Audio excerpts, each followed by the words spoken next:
Hello there. The police and judges are institutionally biased against the UK white population, especially white men.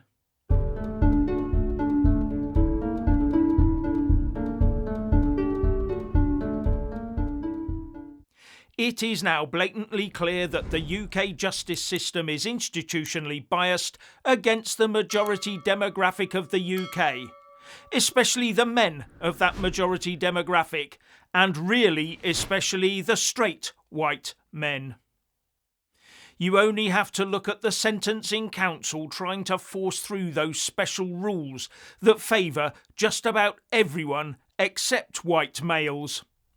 And now we hear that not only have police officers been browbeaten into not taking action against certain people for fear of being called racist, but now, under their police race action plan, the police do not have to treat minorities in the same way as they treat the majority demographic. Meaning they will potentially be treated with more preference. The bias is official. And then we have even more massively shocking biased sentencing guidelines ready to be unleashed on us. More on that in a moment. But the Labour Party response is to address each of these in isolation, one at a time, in the hope that some of this bias will get through, and also giving the likes of the Sentencing Council a second bite of the same cherry to repackage the blocked policies and republish them in the hope no one will block that next iteration. We really are The Sentencing Council, which is yet another quango, should be shut down today. And police are being told by their bosses that racial equality means producing equality of policing outcomes for people from different ethnic groups. Meaning, in my eyes, that on an ethnic basis you can treat some people more favourably than others. The intent, it seems to me, is not just to keep certain demographics out of jail, it is to fill the resulting empty cells with white men. What's next? Quotas for arrest based on ethnicity or sexual orientation? Where does this end? Yes, the justice system is now institutionally racist from top to bottom, racist against the majority. With the aim, as I see it, of stuffing the prisons with white males. Then they will publish the prison and arrest statistics to great fanfare, instead of, as at present, trying to bury them. And if it puts more straight white men behind bars for longer, then the prison statistics can be made to look as though straight white men are the main criminal problem in the UK. And then introduce even more harsh race, gender and sexual orientation policies against those straight white men. That, I would say, is their eventual aim. We have a two-tier anti-Brit justice system in the UK, and I'll ask, how many UK judges criticise the Sentencing Council for its two-tier guidelines for the judiciary? I haven't seen any. How many police chiefs and police and crime commissioners are criticising this new police race action plan? I haven't seen any.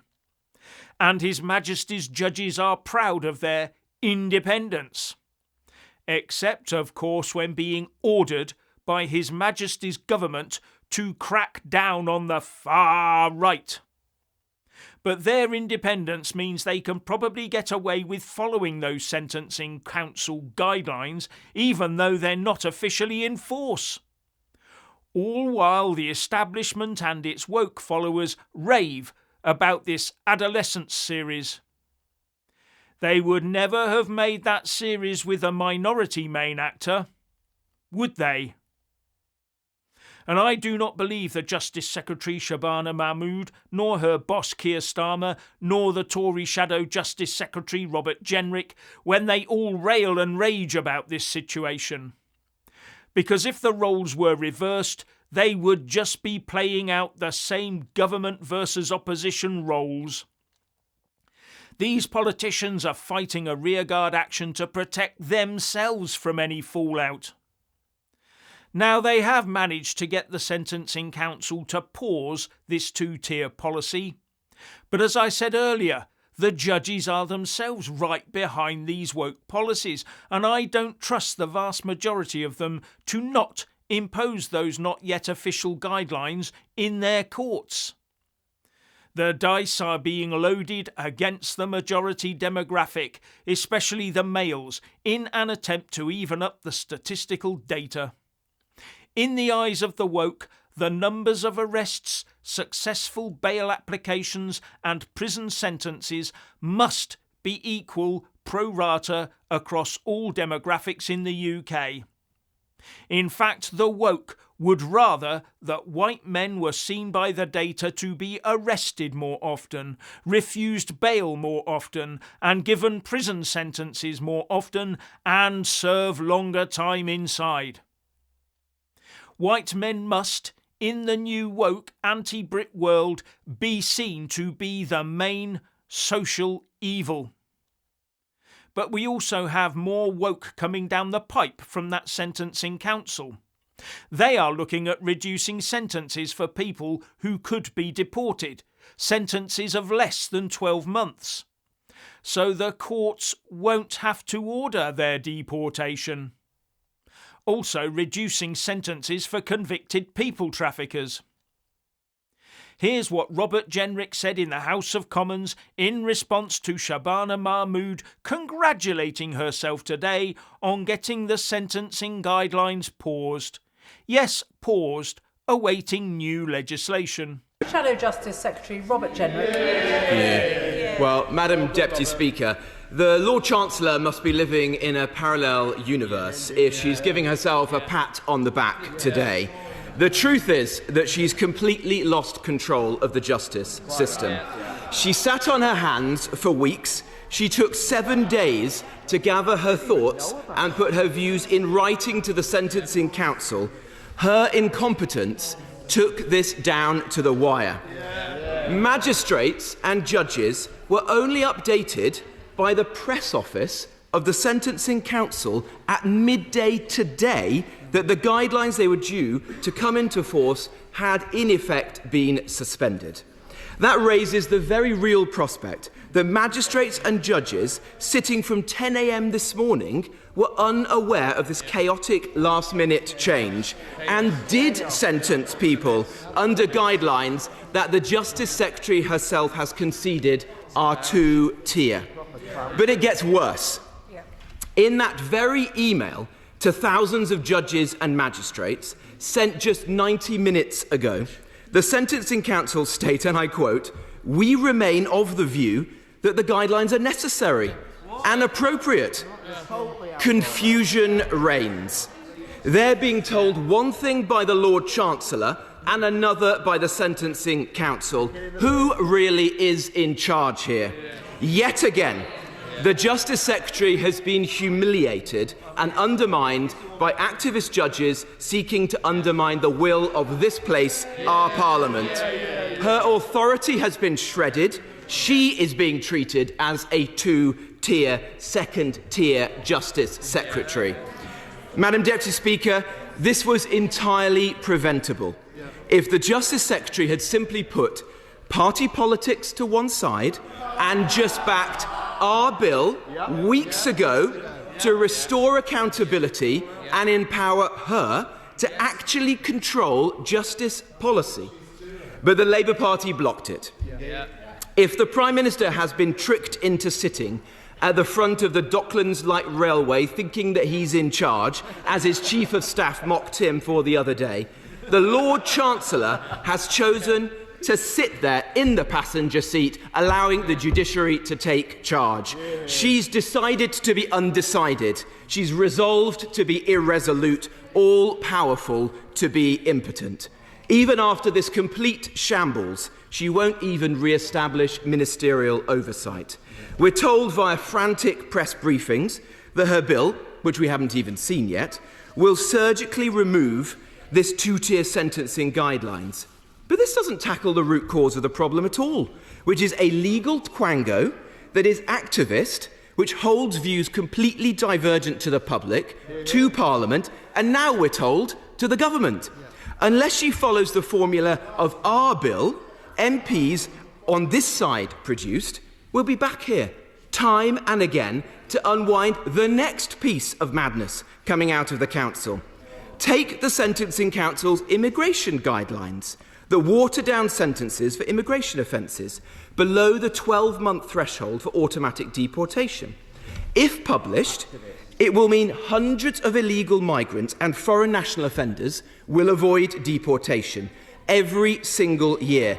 It will blow a hole in border security. It even waters down the maximum life sentence for people smugglers legislated for just under a year ago. It completely disregards parliamentary sovereignty. Yep. At our last exchange, the Justice Secretary said there would be no two-tier justice on her watch. Well, there it is. And it is worse than that. On the 2nd of January, her own department, not the Sentencing Council, her own department published guidance ordering the prioritisation of bail for ethnic minorities and transgender people, continuing a practice introduced under Gordon Brown. And contrary to the misinformation peddled by her press office, it produced new guidance on pre-sentencing reports that have been enforced for months, which state probation officers should consider the culture of an offender and whether they have suffered, and I quote, intergenerational trauma from historical events. Well, this is cultural relativism, which violates the rule of law and puts the British public at risk. And this time, nobody is to blame other than her. It's her department, it's black and white, it is two-tier justice. So I have some questions. Can she give the House the reassurance that nobody was sentenced this morning under guidelines that she concedes are two-tier? After he has brought the Sentencing Council into total disrepute, can she honestly say at the dispatch box that she has confidence in the head of the Sentencing Council, Lord Justice Davis? Yes or no? And if she does, is she aware that yesterday he took to the airways in an astonishing departure from the expected standards of judicial conduct to advocate for abolishing short sentences, especially for hyper-prolific offenders, effectively instructing lower courts to follow suit? It's time for him to go, and if she won't sack him for this, what would it take? Does she have confidence in Joanna Robinson, another member of the Sentencing Council, who took a moral objection to border control and described the Illegal Immigration Act as appalling? And lastly, will she change the guidance which her own department is producing, which has created a two-tier probation service?